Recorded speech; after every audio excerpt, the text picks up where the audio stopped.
رب اشرح لي صدري ويسر لي امري واحلل عقدة من لساني يفقهوا قولي. الحمد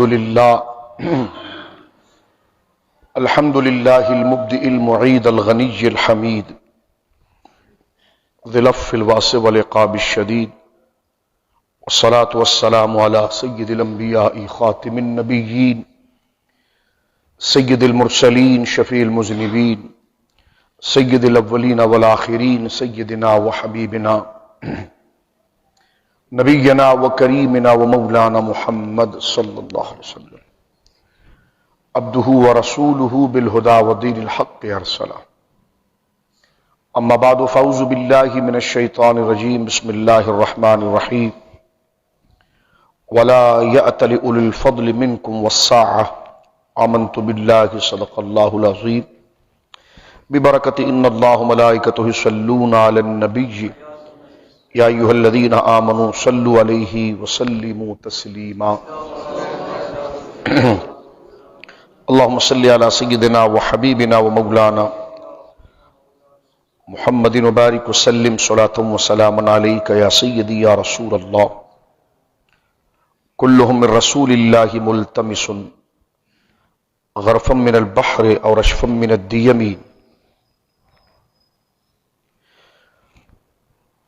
ثم الرضا نبی بکر وعن عمر وعن علی وعن عثمان ذی الکرم. مولا صلی وسلم دائما سرمدا علی حبیبک خیر الخلق کلہم. ان کے مولا کے ان پہ کروڑوں درود،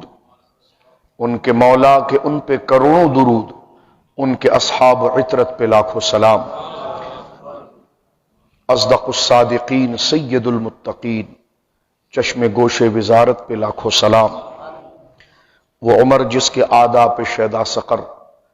اس خدا دوست حضرت پہ لاکھوں سلام. اصل نسل صفا وجہ وصل خدا باب فصل ولایت پہ لاکھوں سلام. اللہ کی حمد و ثنا نبی محترم نبی معظم باعث تخلیق ارض و سما صلی اللہ علیہ وآلہ آلہ وصحبہ وبارک وسلم کی بارگاہ مقدسہ میں انتہائی محبت و عقیدت کے ساتھ درود و سلام پیش کرنے کے بعد تمام تعریف اللہ وحدہ لا شریک کے لیے ہے. جمادی الثانی کے اس مہینے کی مناسبت سے افضل البشر بعد الانبیاء حضرت ابوبکر صدیق رضی اللہ تعالی عنہ کی شان جلالت اور عظمت اور اللہ رب العالمین جل وعلا اور اس کے محبوب کریم صلی اللہ علیہ وسلم کی جناب سے آپ کو جو مرتبہ اور مقام حاصل ہوا، یہ عقائد کے حوالے سے اور ضروریات مذہبی کے حوالے سے انتہائی لازم موضوع ہے. بحمد اللہ تعالی اہل سنہ و جماع کو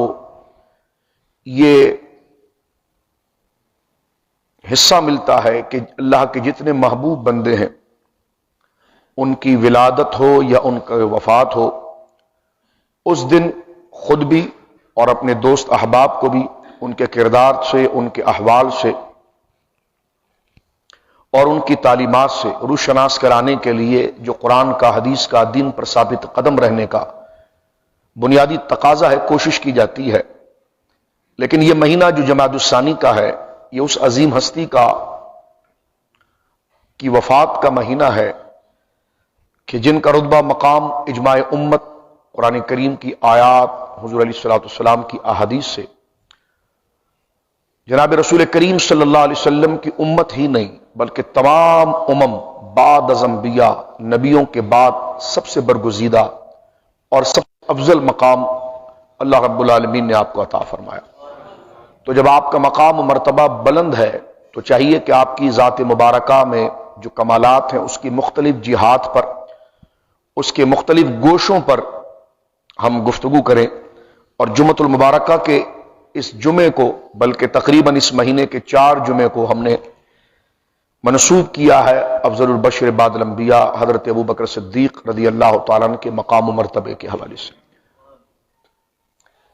یوں ہی جب حضرات اہل بیت کا ذکر مبارک ہوتا ہے یا اولیاء کا ذکر ہوتا ہے تو باقاعدہ طور پر جمعہ پڑھایا جاتا ہے. لیکن یہ ہستی اسلام میں سب سے برگزیدہ ہستی ہے تو اس لیے ان کی عظمت و شان کے حوالے سے مختلف جہات سے گفتگو کی جائے۔ اب تک ہم نے قرآن مجید فرقان حمید کی متعدد آیات سے گزشتہ 3 جمعوں کے اندر ترتیب کے ساتھ حضرت ابوبکر صدیق رضی اللہ تعالیٰ عنہ کی منزلت، قدر، مقام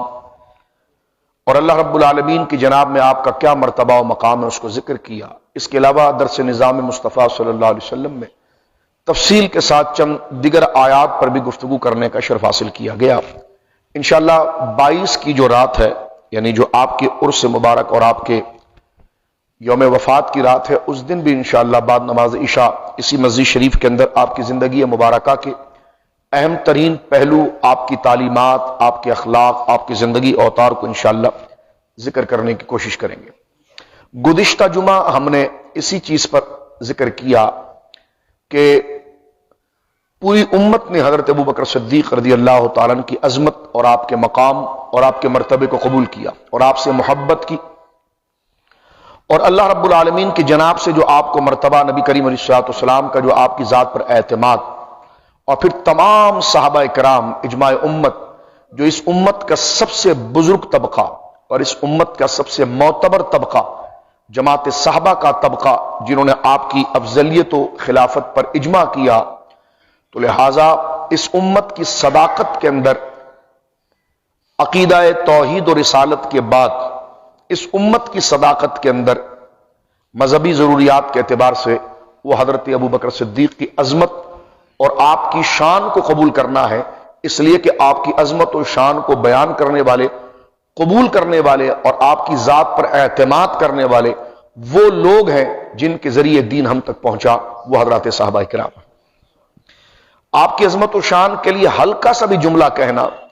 یہ دین کے شرازے کو منتشر کر دینا ہے، کیونکہ ظاہر سی بات ہے آپ کے ساتھ اتفاق و اتحاد کرنے والی جماعت وہ ہیں کہ جن کے ذریعے قرآن ہمیں ملا ہے، کلمہ ہمیں ملا ہے، دین ہمیں ملا ہے۔ تو لہٰذا حضرت ابوبکر صدیق رضی اللہ تعالیٰ عنہ کی صداقت اور مقام اور افضلیت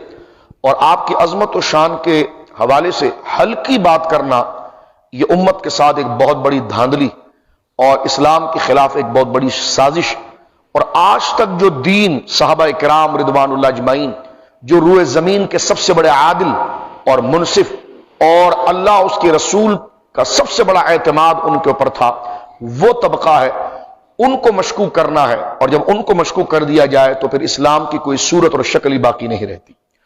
لہذا اس حوالے سے ہم نے خاص چیزیں ذکر کی ہیں۔ خانوادہ رسول صلی اللہ علیہ وسلم کا اسلام میں ایک بہت بڑا مقام ہے، اور حضرات اہل بیت اعظام، حضرات اہل بیت میں سرکار دو عالم صلی اللہ علیہ وسلم کے ازواج مطہرات، سرکار کی بیٹیاں، پنجتن پاک اور حضور علیہ السلام کی اولاد امجاد ہیں۔ اس پر تفصیلی گفتگو ہم مختلف وقت میں آپ کے سامنے کرتے رہتے ہیں کہ اہل بیت کون ہے، کیا مقام، اس تمام چیزیں ذکر کی جاتی رہتی ہے، جو اگر آپ ہمارے پیج پر جا کر مختلف پیچھے دیگر ویڈیوز کو دیکھیں یا تقاریر کو دیکھیں تو اس میں تمام چیزیں بھی الحمدللہ تعالی قرآن و سنت اور مضمون کے متوازن تقاضے سے بیان کیے گئے، لیکن خصوصی طور پر رسول کریم صلی اللہ علیہ وسلم کے خاندان والوں کو اللہ رب العالمین نے بڑی عظمت و مقام عطا فرمایا، اور اہل مدینہ کی اکثریت، یوں تو سارے صحابہ اہل بیت کے عاشق ہیں، لیکن حضرات اہل بیت کے ساتھ محبت اہل مدینہ کا یہ ضرب المثل اور ایک مثال ہے۔ اور حضرت ابوبکر صدیق رضی اللہ تعالیٰ عنہ کی بیعت مکہ میں نہیں ہوئی ہے، مدینہ منورہ میں ہوئی ہے، اور مدینہ منورہ میں تمام ہاشمین، فاطمین اور تمام صحابہ کرام کا آپ کی ذات مبارکہ پر جمع ہونا، یہ آپ کی ذات مبارکہ کی صداقت اور آپ کی قوت ایمانی اور اخلاص اور آپ کی افضلیت کی دلیل ہے۔ ہم نے گزشتہ جمعے میں حضرات خانوادہ رسول صلی اللہ علیہ وسلم کے متعدد ہستیوں کا ذکر کیا کہ وہ حضرت ابوبکر صدیق رضی اللہ تعالیٰ عنہ سے کیسی محبت اور کیسی تعلیم دیتے ہیں۔ لہٰذا یہ اس کی شریعت میں کوئی اجازت نہیں ہے کہ صحابہ کرام رضوان اللہ اجمعین کا نام لے کر حضرات اہل بیت پر دست درازی کی جائے، اور اس کا بھی کوئی حق کسی کو نہیں کہ اہل بیت کا نعرہ لگانے کے بعد صحابہ کرام کے گریبانوں تک ہاتھ لگایا جائے۔ یہ دونوں فرقے مردود اور جہنمی ہیں۔ اسلام کا طریقہ یہ ہے کہ حضرات اہل بیت اور صحابہ کرام کی محبت ایک محبت ہے اور اس کو لازم رکھنا ہے، اور اہل بیت کی محبت کا تقاضا یہی ہے کہ جن کو اہل بیت نے قبول کیا، جن کی تعریف کی، جن کے پیچھے وہ چلے، تو اب امت کا تقاضا ہے کہ امت کا ایک برگزیدہ شریف طبقہ آل رسول وہ جن سے متاثر ہوئے، جن پر اعتماد کیا، جن کی پاسداری کی، اب امت کو چاہیے ادھر ادھر اپنی پگڈنڈی پر چلنے کے بجائے اہل بیت کے راستے پر چلے۔ تو آج کے اس درس کو ہم حضرت مولا مرتضیٰ رضی اللہ تعالیٰ عنہ کے وہ کلمات، وہ مبارک کلمات جو حضرت مولا مرتضیٰ رضی اللہ تعالیٰ عنہ نے حضرت سیدنا صدیق اکبر کے لیے کیے۔ ایک جملہ میں عرض کر دینا چاہتا ہوں، کچھ لوگوں نے اس سازش کا بھی اظہار کیا کہ آپ نے یہ خطبہ پڑھا ہے حضرت مولا کا نہج البلاغہ سے، فلاں کیوں نہیں پڑھا؟ تو میں فلاں کیوں پڑھوں؟ کتاب آپ کے گھر کی ہے، جب میں آپ کے سامنے خطبہ پڑھ رہا ہوں تو اگر وہ مولا کا نہیں ہے تو آپ مجھے بتائیے، اور اگر مولا کا ہے تو تطبیق آپ کیجئے نا، مجھے یہ کیا بات کر رہے ہیں آپ کہ آپ نے وہ خطبہ کیوں نہیں پڑھا، وہ خطبہ کیوں نہیں پڑھا؟ تو میں نے کہا ہمارے پاس کوئی تمہاری طرح پورے سال کی مجلسیں نہیں ہوتی کہ سارے خطبے پڑھتے رہیں، جہاں سے ایک خطبہ بھی ثابت ہو گیا اور اس سے ساری باتیں تمام ہو جاتی ہے، تو لہٰذا یہ بات کرنا گویا کہ اپنے سر پہ کلہڑا مارنا ہے، اور اس بات کی دلیل ہے کہ آپ کے پاس حق نہیں ہے، حق وہی ہے جو اہل سنت حضرت مولا مرتضیٰ کی زبان سے بیان کر رہے ہیں۔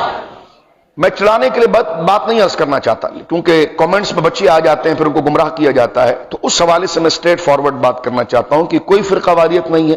کوئی ملک میں انتشار نہیں ہے، بلکہ انتشار ان لوگوں نے کیا کہ جنہوں نے ممبر پر بیٹھ کر حضرت ابوبکر کو گالیاں دی، معاذ اللہ۔ ہم تو اس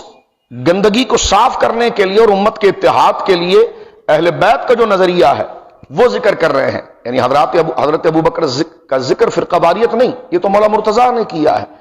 یہ تو سیدہ زہرا پاک نے کیا ہے، یہ تو حسنین کریمین نے کیا ہے۔ میں نے گزشتہ درس میں آپ کے سامنے امام باقر رضی اللہ تعالیٰ کا قول پیش کیا، فرمایا جو ابوبکر کو صدیق نہ مانے دنیا و آخرت میں خدا اس کی صداقت کو قبول نہیں کرتا۔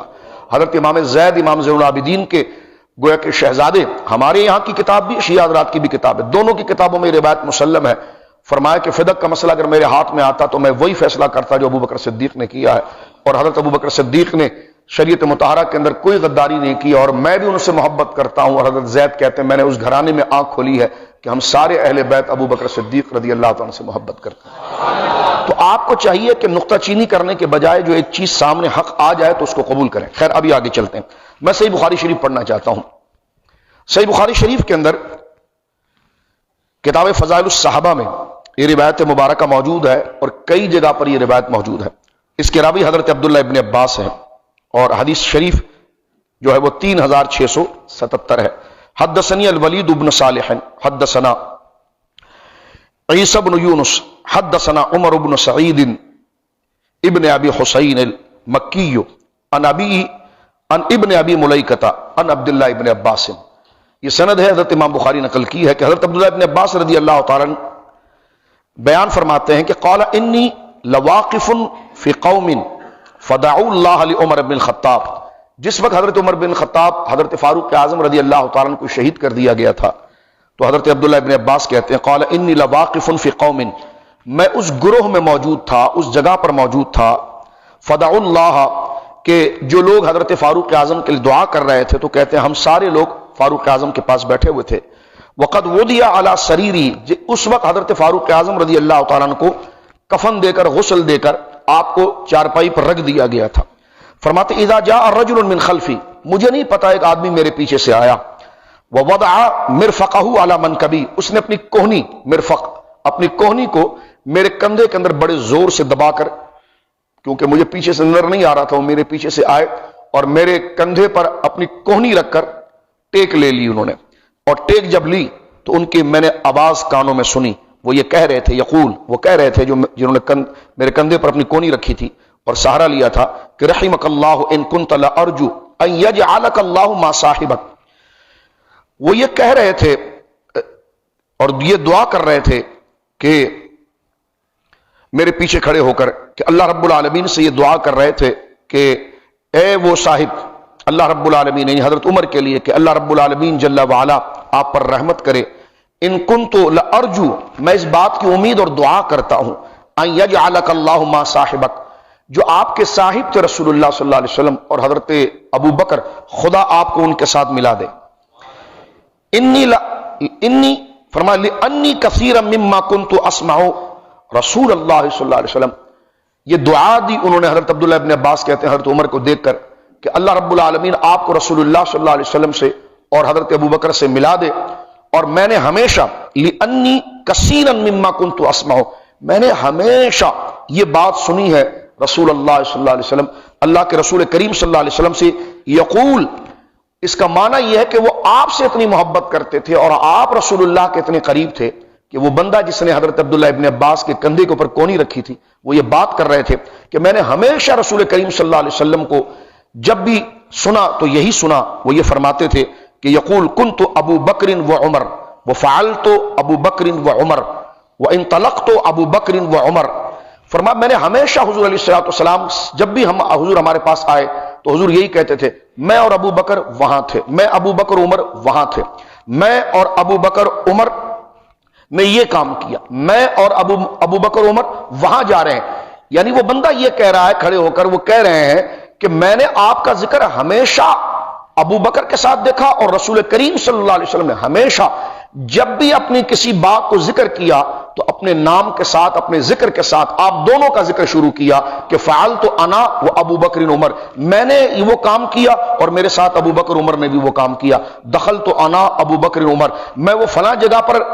گیا تھا، میرے ساتھ ابو بکر عمر بھی تھے. ذهبت خرجت انا ابو بکر و عمر، میں فلاں جگہ سے آیا، ابو بکر عمر میرے ساتھ تھے. تو وہ یہ بات کر رہے ہیں میت کو دیکھ کر حضرت عمر کی کہ تم تو ایسے قریبی ہو کہ رسول کریم صلی اللہ علیہ وسلم نے تمہیں اور حضرت ابوبکر صدیق کو اپنی معیت اور اپنی صحبت میں ایسے رکھا کہ سرکار ہم نے کبھی نہیں دیکھا کہ سرکار دو عالم صلی اللہ علیہ وسلم کبھی اپنے کسی واقعے کو ذکر کر رہے ہو اور آپ دونوں کا ذکر نہ کر رہے ہو، بلکہ ہمیشہ حضور نے کہا میں ابو بکر عمر ادھر گئے، میں ابو بکر عمر ادھر سے آئے، میں ابو بکر عمر نے یہ کیا. تو حضرت عبداللہ ابن عباس کہتے ہیں کہ اتنی بڑی شان. فَإِن كُنْتُ، اور وہ بندے یہ کہہ رہے تھے کہ انہوں نے آگے ایک بات اور کی، فَإِن كُنْتُ لَأَرْجُ أَن يَجْعَلَكَ اللَّهُ مَعَكُمَا، اور میں بھی اللہ سے دعا کرتا ہوں کہ اللہ قیامت کے دن اور جنت میں مجھے آپ دونوں کے ساتھ رکھے. تو حضرت عبداللہ ابن عباس کہتے ہیں کہ ان کی آواز میں اتنی رقت تھی تو میں نے فَالْتَفَتُّ فَإِذَا هُوَ عَلِيُّ بْنُ أَبِي طالب، جب میں نے مڑ کر دیکھا تو وہ حضرت مولا مرتضیٰ تھے. تو یہ حضرت علی المرتضیٰ رضی اللہ تعالیٰ عنہ نے حضرت سیدنا ابو بکر صدیق رضی اللہ تعالیٰ عنہ اور حضرت سیدنا فاروق اعظم رضی اللہ تعالیٰ عنہ کے حوالے سے اس بات کو ذکر کیا. اب سیدنا علی المرتضیٰ رضی اللہ تعالیٰ عنہ کے شہزادے حضرت محمد بن حنفیہ رضی اللہ تعالیٰ جو حضرت مولا مرتضیٰ کے بیٹے ہیں، کیونکہ حضرت مولا کے 14 بیٹے ہیں، سیدہ زہرا پاک سے تو آپ کے 3 بیٹے ہیں، حضرت محسن، حضرت امام حسن اور حضرت امام حسین، اور 2 بیٹیاں ہیں. لیکن اور ازواج سے، کیونکہ آپ کے 9 کے قریب نکاح ہے متعدد وقت کے اندر،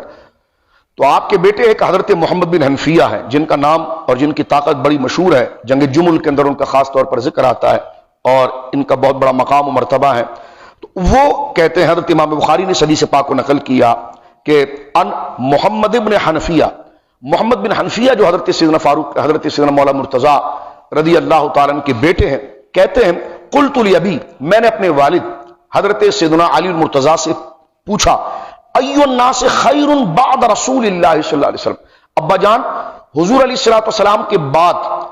یعنی حضور تو نبی ہیں لیکن حضور تو مزار مبارکہ میں تشریف لے گئے، لیکن آپ کے بعد، آپ کی اس امت کے اندر حضور علیہ الصلوۃ والسلام کے بعد سب سے خیر، سب سے بزرگ، سب سے نیک، سب سے افضل کون ہے؟ تو حضرت مولا مرتضیٰ نے فرمایا قال ابو بکر،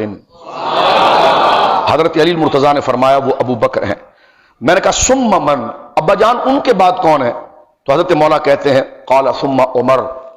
فرمایا بیٹا محمد بن حنفیہ پھر وہ عمر ہیں. وہ خشیت، حضرت محمد بن حنفیہ کہتے ہیں کہ پھر مجھے ڈر لگنے لگا ان یقول عثمان، کہ میں اگر یہ پوچھوں گا ابا جان ان کے بعد کون ہے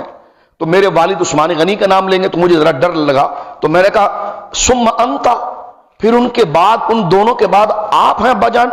تو حضرت مولا مرتضیٰ نے فرمایا قال ما انا الا رجل من المسلمین، نہیں میں تو مسلمانوں میں سے ایک بندہ ہوں.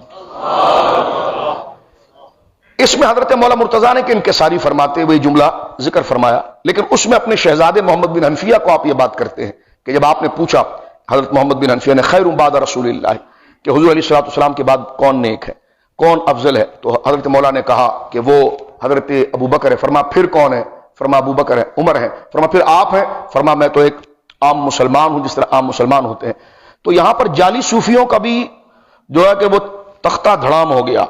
کہ جو ولایت میں یہ افضل ہیں وہ افضل. جب حضرت مولا سے کھل کر ایک بات پوچھی گئی ہے اور آپ کا نام لیا جا رہا ہے تو ٹٹو قسم کے لوگ اگر یہ بات کریں تو ان کا کوئی اعتبار نہیں ہے. اور ولایت کے اندر جب داتا صاحب، حضرت غوث اعظم اور تمام اولیاء یہ بات کر دیں تو اس قسم کے جعلی صوفیوں کا کوئی اعتبار نہیں. اگر کوئی قول آ بھی جائے تو ان صحیح روایتوں کے مطابق وہ شاذ بات ہے، تو ہم حق اور قطعی اور اجماعی بات کے مقابلے میں کسی اور کی گپ نہیں لیتے، اس لیے کہ جب ایک مسئلہ متحقق ہو چکا ہے اور مولا مرتضیٰ سے بار بار کریت کر حضرت محمد بن حنفیہ پوچھتے ہیں، فرماتے ہیں حضور آپ ہیں آپ ہیں آپ ہیں، تو جب مولا مرتضیٰ نے خود بات کر دی ہے تو جو صوفی بننے کے شوقین ان کو چاہیے کہ حضرت مولا سے محبت کرتے ہو تو پھر مولا کی مانو، کوئی الگ راستہ نہ نکالو۔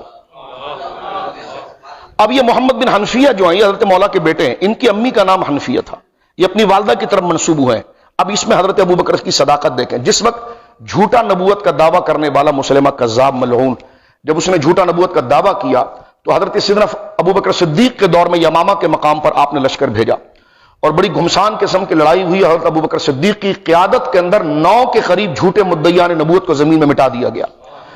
اس میں سب سے خطرناک مسلمہ کذاب تھا۔ مسلمہ کذاب کو جب یمامہ کے مقام پر دفن کر دیا گیا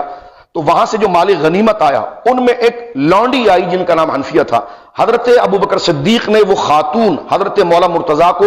ہبہ کی اور حضرت مولا مرتضیٰ نے اس کو قبول کیا، ان سے آپ کے یہ بیٹے آئے ہیں۔ تو اگر خلیفہ برحق نہ ہو تو اس سے اس کام کو لینا تو نسب کی درستگی کیسی ہے، الیاذ باللہ۔ تو حضرت سیدنا ابوبکر صدیق کی خلافت اور اس میں رہ کر حضرت علی کے کام کو نہ ماننا تو پھر محمد بن حنفیہ کا نسب پاک اور حضرت مولا مرتضیٰ کے نکاح میں گویا کہ سیدہ حنفیہ جو باندھی تھی وہ آئیں، ان کی کتابوں کے اندر بھی ہے۔ تو اب آپ دیکھیں سیدنا ابوبکر صدیق کے مرتبے کو ہلانے سے کتنی بڑی توہین آگے لوگوں کی ہونا شروع ہو جاتی ہے، تو ذرا توجہ کی۔ تو یہ محمد بن حنفیہ رضی اللہ تعالیٰ عنہ کہ جن کی امی جان جو ہے وہ حضرت سیدنا ابوبکر صدیق رضی اللہ تعالیٰ عنہ نے وہ باندھی آئی تھی نا، گرفتار ہو کر آئی تھی، باندھی ہو کر آئی تھی، اور ان کو جو ہے کہ وہ حضرت مولا کے نکاح میں دیا، حضرت مولا کی گویا کہ تولیت کے اندر ان کو دے دیا۔ یہی بات نہیں ہے بلکہ حضرت سیدنا شہر بانو جو ہیں جن سے امام زین العابدین پیدا ہوئے ہیں،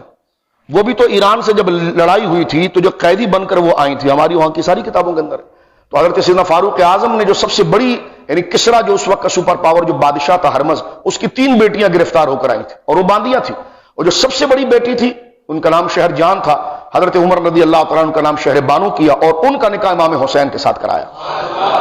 اور ان سے امام زین العابدین پیدا ہوئے۔ اب اگر امام زین العابدین رضی اللہ تعالیٰ عنہ کی صداقت اور ان کے تقوی پر ایمان ہے تو خود بخود حضرت عمر کی صداقت اور خلافت ثابت ہو جاتی ہے۔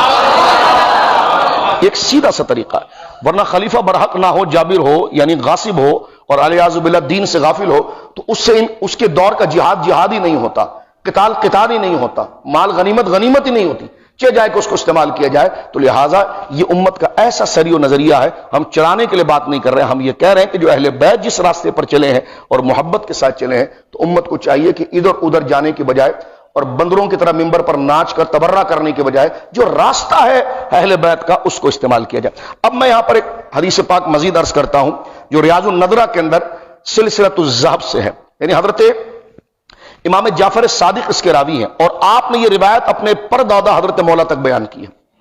اس کو کیونکہ ظاہر سی بات ہے کوئی بھی روایت جب صاحب کتاب کے پاس آتی ہے تو وہ اپنے استاد سے لیتا ہے، پھر وہ اپنے استاد سے لیتا ہے، پھر وہ اپنے استاد سے لیتا ہے، وہ اپنے استاد سے، پھر وہ جا کر صحابی سے جوڑتا ہے، تو اس کو چین کہتے ہیں، جس کو انگلش میں آپ چین کہتے ہیں، عربی میں اس کو سلسلہ کہتے ہیں، سند کہتے ہیں۔ تو بہت ممکن ہے کہ کسی سند کے اندر کوئی راوی آ جائے، اس کے اوپر جرح ہو، اس کا تقویٰ ٹھیک نہ ہو، اس کا حافظہ ٹھیک نہ ہو، لیکن جس روایت کے اندر حضرات اہل بیت آ جائیں تو اس چین کو سلسلۃ الذہب کہتے ہیں، یعنی ایسی چین جو گولڈ کی چین ہے جس میں کھوٹا پن نہیں ہے۔ اب یہ حدیث پاک جو ہم پڑھ رہے ہیں آپ کے سامنے یہ سلسلۃ الذہب ہے، حضرت امام جعفر صادق ان جعفر، حضرت امام جعفر ان محمد وہ اپنے والد امام باقر سے، ان علی وہ اپنے والد امام زین العابدین سے، ابن حسین ان حسین وہ اپنے والد امام حسین سے، حسین ابن علی ان علی وہ اپنے والد امام علی سے۔ امام جعفر صادق کہتے ہیں کہ میں نے اپنے والد گرامی حضرت امام باقر سے لیا، امام باقر کہتے ہیں میں اپنے والد گرامی امام زین العابدین سے لیا، امام زین العابدین کہتے ہیں میں اپنے والد گرامی امام حسین سے لیا، امام حسین کہتے ہیں میں نے اپنے والد گرامی حضرت مولا سے سنا، اور مولا کیا کہتے ہیں سمعت رسول اللہ، مولا کہتے ہیں میں نے اس جگہ پر خود حضور کو یہ فرماتے ہوئے سنا جس وقت ابو الدرداء چلتے ہوئے لوگ جا رہے تھے، چلتے ہوئے جا رہے تھے تو کوئی کسی کے آگے ہو جاتا ہے، کوئی کسی کے پیچھے ہو جاتا ہے، لیکن یہ طریقہ آج بھی اہل سنت میں ہے کہ بزرگوں کے آگے نہیں چلتے، یہ بزرگوں کے مزار پر بھی جاتے ہیں تو الٹے پاؤں لوٹتے ہیں۔ تو یہ تہذیب، یہ طریقہ، یہ اخلاق ہمیشہ سے گویا کہ بزرگوں میں رہا۔ تو حضرت ابو الدرداء حضور کے صحابی ہیں، وہ چلتے ہوئے کہیں جا رہے تھے، صحابہ کرام سرکار بھی تشریف لے جا رہے تھے، تو چلتے ہوئے ابو دردہ تیزی میں ایسے آ گئے کہ وہ حضرت ابو بکر صدیق کے آگے آ گئے. اب حضور خود موجود ہے, نہ کوئی خلافت ہے, لیکن سرکار نے دیکھا کہ ابو دردہ کی پیٹھ ابو بکر کی طرف ہو رہی ہے. تو مولا مرتضیٰ کی یہ سند پوری جو سلسلۃ الذہب ہے, فرماتے ہیں کہ رسول کریم نے فرمایا کہ ایک روایت تو یہ ہے کہ یا ابا دردہ انت تمشی قدام رجل, اے ابو دردہ کیا کرتا ہے, کس کے آگے تو پیٹھ دکھا کر چل رہا ہے. فرمایا ما طلعت الشمس ولا غربت, یہ سورج کسی کے لیے نہ ایسا طلوع ہوا ہے اور نہ ایسا غروب ہوا ہے, بعد النبیین, کہ وہ عظمت والا نبیوں کے بعد, یعنی سورج نے وہ نظارہ اور عظمت, یہ مراد یہ ہے کہ نبیوں کے بعد کسی آدمی کے لیے نہیں دیکھی, علی رجل افضل من ابی بکر, جو ابو بکر سے زیادہ بزرگ ہے. یہ حضرت مولا فرماتے ہیں. فرمایا ثم قال, پھر فرمایا لا انالی اللہ الشفاعۃ جدی, اب حضرت سیدنا امام جعفر صادق کہتے ہیں ہاں مجھے پہنچے گی میرے نانا ابو بکر کی شفاعت, یہ میری شفاعت جو ہے مجھے پہنچ, ان کنت کذبت فیما رویت لک وانی لارجو الشفاعۃ یوم القیامۃ, یعنی ابا بکر. فرماتے ہیں آپ امام جعفر صادق, اللہ نے مجھے اپنے جد امجد یعنی حضرت ابو بکر, کیونکہ آپ نواسے ہیں ان کے, پہلے بھی بات بتا چکا ہوں میں آپ کو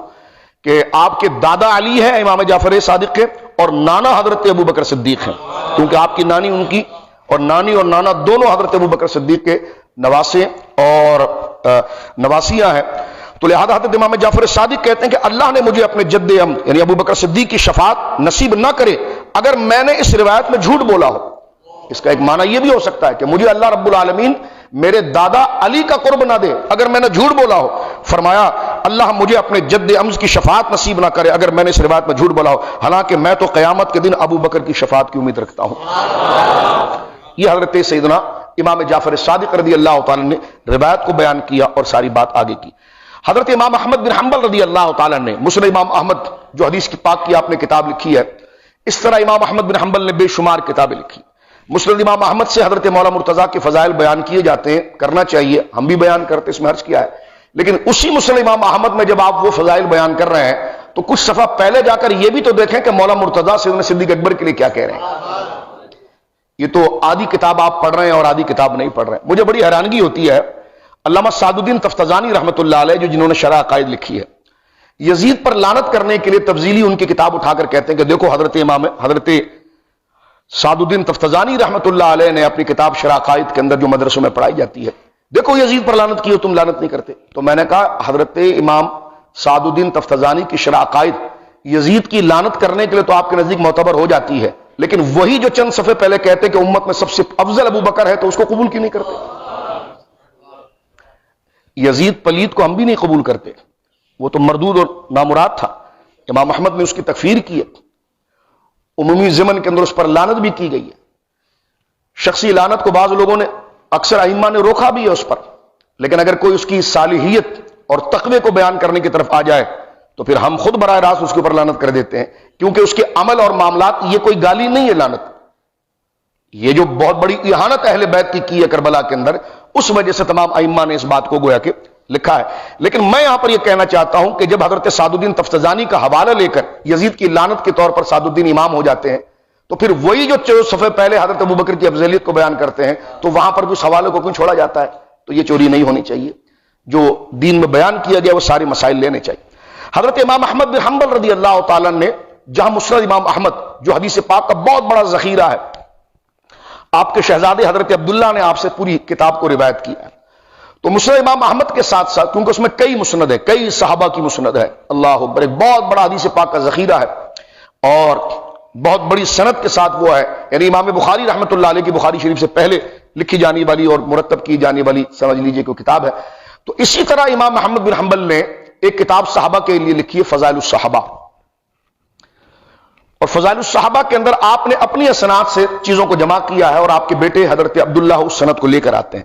تو فضائل الصحابہ کے اندر پورا باب, ایک چیپٹر باندھا ہے حضرت امام احمد بن حنبل نے, کہ جب حضرت علی المرتضیٰ رضی اللہ تعالیٰ عنہ سے ابو بکر کی افضلیت کے بارے میں پوچھا گیا, اور اس کے تحت آپ نے 15 سے 16 حدیثیں لے کر آئے سندوں کے ساتھ.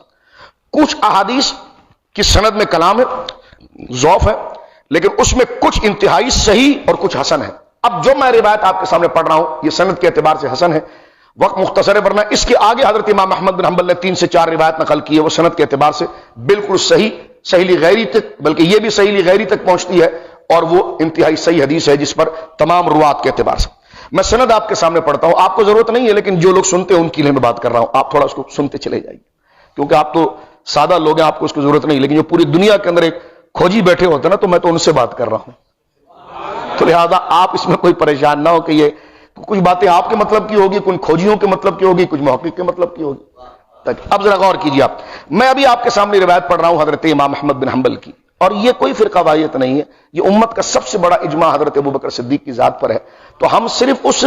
کالے بادل اور جناب جو ایک ذہنوں کے اندر تشویش پھیلا کر حضرت سیدنا صدیق اکبر کے خلاف جو بات کی جاتی ہے، اور آپ کا مہینہ ہے، اس مناسبت سے ہمارا یہ حق بنتا ہے کہ جب اتنی بزرگ شخصیت ہے، انبیاء کے بعد سب سے افضل ہے، تو حضرت مولا اور خاندان رسول نے جو ان کا مقام بیان کیا ہے، تو ہمارا ممبر اور مصلی ہے کس کے لیے کہ جناب ہم ان کے مقام و مرتبے کو بیان کریں، تاکہ جن سے اللہ رسول راضی رہے ان کے مقام کو اگر ہم صفائی دل سے بیان کریں تو اللہ اپنے فضل سے ہمارے گناہوں کو بھی معاف کرے گا، ہماری نماز کو.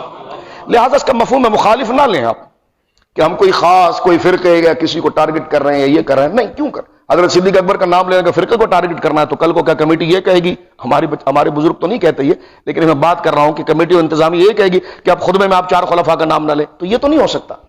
کیونکہ جو حق ہے وہ تو صحیح، وہ تو بیان کیا جائے گا. تحقیق کے دلائل. خیر، اب مسند امام احمد میں آپ کے سامنے پڑھ رہا ہوں، اس کا مسند فضائل صحابہ کا صفحہ نمبر 40 ہے اور حدیث نمبر 833 ہے. میں راوی پڑھتا ہوں، ایک راوی اس لیے کھل کے پڑھتا ہوں کہ سارے راوی اس کے ثقہ ہیں. حدثنا عبداللہ ایک راوی، حدثنا صالح ابن عبداللہ ترمذی دوسرا راوی،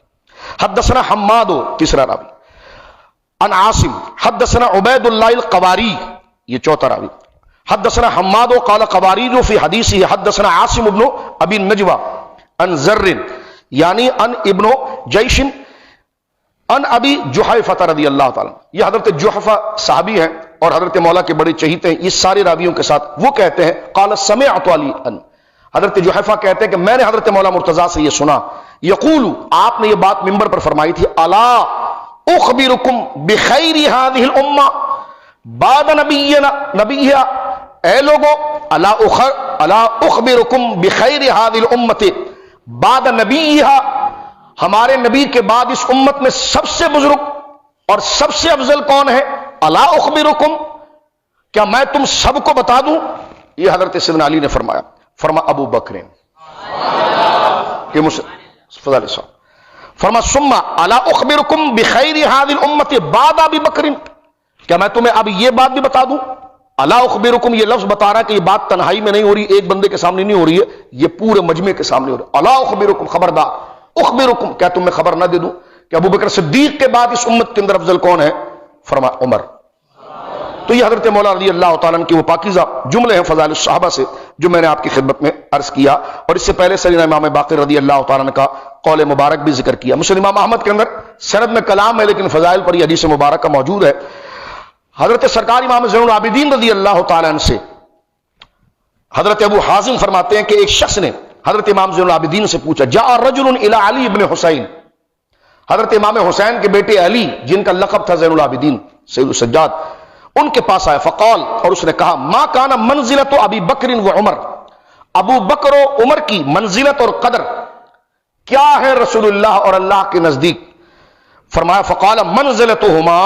الساعہ، مزار کی طرف اشارہ کر کے فرمایا اب جو ان کی قدر ہے یہی قدر رسول اللہ کے پاس ہے. یہ سرکار امام زین العابدین رضی اللہ تعالی عنہ وردہ عنہ نے بیان کی. اور اسی طرح کی محبت اور عقیدت سیدنا ابو بکر صدیق رضی اللہ تعالی عنہ کو انشاءاللہ بڑی رات کو ہم سیدہ زہرا پاک کے ساتھ آپ نے تعظیم کا کیا معاملہ کیا، حضرت علی کے ساتھ کیا معاملہ کیا، حسنین کے ساتھ کیا معاملہ کیا، وہ انشاءاللہ ایک الگ موضوع ہے. یہ تو وہ ہے جو اہل بیت آپ کی شان کو بیان کر رہے ہیں، بلکہ حدیث پاک بھی موجود ہے نا کہ حضرت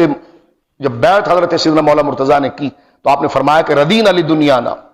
من ردی رسول اللہ صلی اللہ علیہ وسلم لدیننا. اے ابو بکر صدیق رضی اللہ عنہ، آپ کو رسول اللہ نے اپنی موجودگی میں اپنا مسلح نمازوں کا دے کر جب آپ کو ہمارے دین کا امام بنایا تو ردینا لدنیانا، علی پھر آپ کو اپنا دنیا کا بھی خلیفہ مانتا ہے. یہ حضرت مولا مرتضیٰ رضی اللہ تعالیٰ کے وہ اونچے خطبے جس کا کوئی انکار نہیں کر سکتا. آپ کی خلافت، آپ کی بیعت بیعت مکرہ نہیں تھی، یعنی جبری نہیں تھی. کون حضرت علی کی گردن کو جھکا سکتا تھا اور کون آپ کی تلوار کو اندر کر سکتا تھا؟ کہتے نہیں آپ وہ جبری آپ نے مان لیا. تو میں نے کہا امام حسین کو بھی پھر یزید کو مان لینا چاہیے تھا. بیٹا تو غلط بندے کو مانتا نہیں ہے اور بچوں تک کو اللہ کی راہ میں قربان کر دیتا ہے, اور باپ معاذ اللہ کر کے غلط بندے کو دیکھ رہا تو کیسے مانتا ہے؟ تو یہ میں آپ سے عرض کر رہا تھا, صدیق اکبر کی عظمت کو ہٹانا پوری بے ادبی کا سلسلہ کہاں تک جاتا ہے. یعنی اگر حضرت علی رضی اللہ تعالیٰ کہہ رہے نہیں انہوں نے برداشت کر لیا تھا, تو میں نے کہا تم بھی برداشت کر کے چپ کر لو تو مسئلہ ہی کھڑا نہ ہو, تم بھی چپ کر جاؤ. لیکن آپ کی بیعت مبارکہ بیعت مکرہ نہیں تھی. یعنی مکرہ سے مراد یعنی آپ کو جبر کے اندر کو اور گویا کہ ڈرا کر دھونس کر کہ یہ گردن کاٹ دی جائے گی, یہ کر دیا جائے گا, وہ کر دیا جائے گا. تو میں نے کہا جناب اگر ایسا تھا اور سیدنا صدیق اکبر پر معاذ اللہ ایسا اعتبار تھا کہ آپ کے ساتھ جڑنا درست نہیں تھا, تو پھر امام حسین کو کربلا جانے کی کیا ضرورت ہے؟ وہ کہتے ہیں میرے ابا پہلے یہ کام کر چکے ہیں تو میں بھی یہ کام کر لوں. لیکن خود آپ پڑھتے ہو نا اور ہم بھی پڑھتے ہیں, سرداد نداد دست در دست یزید, گردن کٹوا دی لیکن ہاتھ نہیں دیا. یہاں حضرت مولا نے ہاتھ بھی دیا, پیچھے نمازیں بھی پڑھی ہیں. تو معاذ اللہ تو سمجھ لیجئے کہ حضرت مولا مرتضیٰ رضی اللہ تعالیٰ عنہ کے ذہن مبارکہ میں حضرت ابوبکر کے لیے سوء ظنی نہیں, وہ محبت تھی جس کو آپ یہاں پر ذکر فرما رہے ہیں. جو آپ کے بیٹے آپ کی اولاد آپ سے پوچھتے ہیں تو آپ اس بات کو ذکر کرتے ہو. امام باقر کہتے ہیں کہ ہاں ابوبکر صدیق ہیں, صدیق ہیں, صدیق. بات کو ختم کرتے ہوئے صرف اس کا دوسری جانب کا رخ میں آپ کے سامنے عرض کرتا ہوں بخاری شریف سے کہ کس قدر محبت ان بزرگوں میں تھی. آج امت میں ضرورت ہی یہ ہے کہ اہل بیت اور صحابہ کی جو باہم محبت ہے اس کو لایا جائے, ان چیزوں کو ذکر کیا جائے. فدق میں کچھ نہیں ہوا, سب جھوٹ بولتے ہیں, یہ کچھ بھی نہیں ہوا. فدق کو حضرت ابوبکر نے ویسے ہی رکھا جیسے رسول اللہ نے رکھا تھا. جھوٹ بولا, اس میں سے 1 روپے تو خود نہیں کھایا آپ نے, اور ایسا ڈرامہ کرتے ہیں کہ جیسا کہ کھانے کو کچھ بھی نہیں تھا. سیدہ زہرا پاک, او بھائی تمہاری کتابوں میں لکھا ہے ان کے پاس 7 گاؤں تھے. اگر نہیں تھا تو ام المومنین سے پوچھئے جن کا شوہر دنیا سے وصال کر گیا رسول اللہ صلی اللہ علیہ وسلم, ان کے پاس کچھ نہیں تھا. سیدہ زہرا پاک کے پاس تو آپ کی کتابوں میں جو 7 گاؤں تھے. تو میں یہ صرف درمیان میں بات عرض کرنا چاہتا ہوں ایک ڈرامائی انداز میں, جس طرح کہ گھر میں کچھ نہیں تھا, کھانے کو کچھ نہیں تھا. اور یہ تو حضرت مولا خود اس کی تقسیم پر رسول اللہ کے دور سے ولی تھے.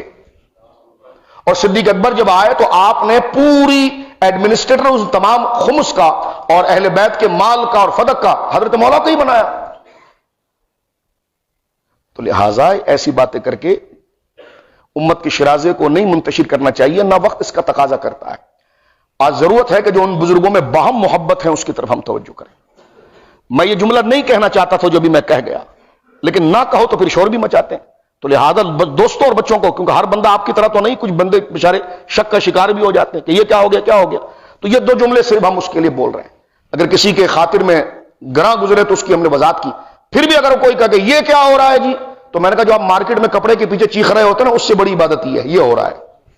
جو آپ اپنی اصولی کے لیے لڑ رہے ہوتے ہیں نا, اس سے بڑی بات ہے, یہ ہو رہا ہے. تو لہٰذا اس یہ عقیدے کی بات ہے, مسجدوں میں یہی بات ہوتی ہے, مصلوں پر یہی بات ہوتی ہے. تو اسی بات کو سمجھنا چاہیے, اور جن لوگوں کی عظمت ہے ان کی شان کے لیے ہمیں غور و فکر کرنا چاہیے. اب بات یہاں پر ہم ختم کرتے ہیں کہ حضرت سیدنا ابوبکر صدیق کو کیسی محبت حضرات خانوادہ اہل بیت سے تھی, ان کو کیسی محبت تھی. سبحان, یہ اہل سنت ہے. انہوں نے کیسی محبت کی سیدنا صدیق اکبر سے, اور سیدنا صدیق اکبر کی محبت کیسی تھی. عقبہ بن حارث, عقبہ بن حارث کہتے ہیں قالا, فرمایا صلی ابو بکر العصر, حضرت ابوبکر جب خلیفہ ہوئے تو ایک دن ایسا تھا کہ آپ نے عصر کی نماز پڑھائی. ثم خرج, پھر آپ مسجد سے باہر نکلے. یمشی و معه علی, ایسے باہر نکلے کہ حضرت علی بھی آپ کے ساتھ تھے. عصر کی نماز پڑھائی حضرت ابوبکر نے, اور جب مسجد سے باہر نکلے تو حضرت مولا علی بھی آپ کے ساتھ تھے. تو حضرت ابوبکر فرع الحسن, حضرت سیدنا ابوبکر نے دیکھا کہ حضرت امام حسن یلعب مع الصبیان, بچے تھے آپ بچوں کے ساتھ کھیل رہے ہیں. حضرت ابوبکر نے دیکھا, فحملہ علی عاتقی, فوراً گئے اور اٹھا کر اپنے کندھے پر بٹھا لیا. امام حسن پاک کو بٹھا لیا, اور حضرت مولا کی طرف, اور بٹھاتے وقت ان کو چومتے بھی رہے, چہرہ دیکھتے بھی رہے. جب کندھے پر بٹھا دیا تو مولا کی طرف دیکھا حضرت ابوبکر صدیق نے, فرمایا ابی شبیہ بالنبی صلی اللہ علیہ وسلم لیس شبیہ بعلی, علی ایک بات تو ہے کہ تیرا یہ بیٹا دکھتا نبی کی طرح ہے, تیری طرح نہیں دکھتا. شبیہ بالنبی لیس شبیہ, کتنے محبت اور لاڑ کیسا یارانہ دیکھیں کہ علی بیٹا تو تیرا ہی ہے, اور میں نے کندھے پر اٹھایا اور کندھے پر بٹھایا. وقت کا خلیفہ ہے, یہاں کونسلر کسی ذات نہیں ملا تھا, وقت کا خلیفہ ہے, وہ کندھے پر بٹھایا اور بٹھاتے وقت کہتے ہیں حضرت سیدنا ابو بکر بِأَبِي شَبِيٌّ بِالنَّبِيِّ لَيْسَ شَبِيهًا بِعَلِيِّ، کہ فرمایا کہ لَيْسَ شَبِيهًا بِعَلِيِّ، اے علی یہ تو چہرے میں بالکل رسول اللہ کی طرح ہے، بیٹا تیرا ہے لیکن دکھتا تیری طرح نہیں ہے، وہ علی یضحک، حضرت علی اس پر بہت ہنسے۔ اور دیکھیں حضرت ابو بکر صدیق نے جو جملہ کہا نا بِأَبِي، اس کا معنی یہ نہیں کہ میرے باپ کی قسم، غیر اللہ کی قسم کیسے کھائے؟ بِأَبِي کا معنی یہ ہے کہ حضرت امام حسن کو کندھے پر اٹھاتے ہوئے کہہ رہے ہیں بِأَبِي، اے حسن تجھ پر میرے ماں باپ قربان ہو جائیں۔ یہ حضرت ابو بکر صدیق، اے حسن تجھ پر میرے ماں باپ قربان ہو جائے۔ اور علی دیکھ لو اس کا چہرہ جس کی شباہت ہے تو اس میں آپ کی شباہت نظر نہیں آ رہی، شباہت رسول اللہ کی نظر آ رہی ہے۔ وہ علی یضحک، اور حضرت مولا علی اس وقت مسکراتے رہے۔ اللہ یہ محبت پھر ہمارے معاشرے کو عطا فرمائے، اللہ یہ پیار پھر ہمارے معاشرے کو عطا فرمائے۔ اور کہیں سے اسمبل کرنے والے جو لوگ ہیں جو یہاں پر آ کر اس قسم کی بات کرتے ہیں، اس پر اداروں کو بھی نظر رکھنی چاہیے، دیگر اور لوگوں کو بھی نظر رکھنی چاہیے کہ اس قسم کی خرافات نہیں ہو۔ یہ محبت جو باہم ان بزرگوں کے اندر تھی، خدا سے جب وہ دونوں راضی تھے اور دونوں بعد میں محبت تھی، تو ہم اپنے لیے کیوں گناہ کمائیں اور کیوں ایک طرف بھاگیں؟ تو لہٰذا یہی وہ طریقہ ہے جس کو امام احمد رضا کہتے ہیں کہ ان کے مولا کے ان پہ کروڑوں درود، یعنی رسول کریم صلی اللہ علیہ وسلم پر رسول کریم کا مولا اللہ جو ہے وہ کروڑوں درود بھیجے، اور حضور فرما ان کے اصحاب و اطرت پہ لاکھوں سلام، حضور کے صحابہ بھی اور حضور کی اولادوں پر بھی اللہ رب العالمین لاکھوں سلام عطا فرمائے۔ تو اللہ رب العالمین ہمیں ہر بزرگ کا ادب کرنے کی توفیق عطا فرمائے، بالخصوص جن کا نام ممبر پر لیا جاتا ہے کہ افضل البشر بعد الانبیاء ابو بکر صدیق، ثم عمر، ثم عثمان، ثم علی، حسن و حسین، تمام اللہ رب العالمین اس ترتیب کے ساتھ تمام سے محبت اور عقیدت رکھنے کی توفیق عطا فرمائے، اور جو چیزیں اجماعی طور پر امت سے چلی آئی ہیں اس کو سننے اور سمجھنے کی توفیق عطا فرمائے۔ بقیہ مضمون انشاءاللہ العزیز بڑی رات کو ہم جو آئے گی انشاءاللہ اس میں ذکر کریں گے۔ اللہ رب العالمین نے ٹوٹے پھوٹے کلمات میرے اور آپ کی مغفرت کا ذریعہ بنائے۔ ہمارا مقصد یہ تھا کہ صحابہ کرام اور اہل بیت کے لیے جو خواہ مخواہ غلط فہمیاں پھیلائی جاتی ہیں، ہماری زندگیاں اس لیے ہیں کہ ہم اپنے بزرگوں کے نام پر استعمال ہو جائیں اور محبت کے لیے آ جائیں۔ اللہ رب العالمین اس اخلاص کو ہمارے لیے قبول کرے۔ جتنے نیک لوگ بیٹھے ان کے صدقے اللہ ہم تمہاری مغفرت فرمائے۔ اس امت کو اللہ تفرق و بازی سے محفوظ رکھے، جس طرح وہ جڑے رہے شیر و شکر کے ساتھ، اللہ رب العالمین اسی طرح ہمیں جد و جہد کر کے اپنے لب و لہجے کے ساتھ، اپنے انداز کے ساتھ اس امت میں اتحاد کی فضا قائم کرنے کی توفیق عطا فرمائے۔ وآخر دعوانا الحمدللہ۔